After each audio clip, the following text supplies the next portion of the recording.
Are you doing anything, like you said, to try to protect the IP, or you said there's tool sharing going on, or you just throw up your hands, it's just not worth the fight?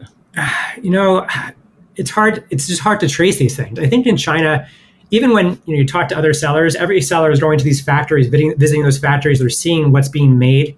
Like all your stuff is exposed. Your UPCs. There is no trade. There's no secrets. And so even if it's a handshake, and I know I was on a podcast or webinar recently, and someone said, "Oh, you got to constantly be giving gifts." I still find that there's just a lack of honoring agreements in China specifically, and there's just no trade secrets that are kept secret, and it's a problem, right? So really, I mean, we have tooling agreements, but are those shared? Yeah, probably. Are they shared immediately? Probably not. But once they see that there's significant volume, or other people discover it, right? It's just a matter of time.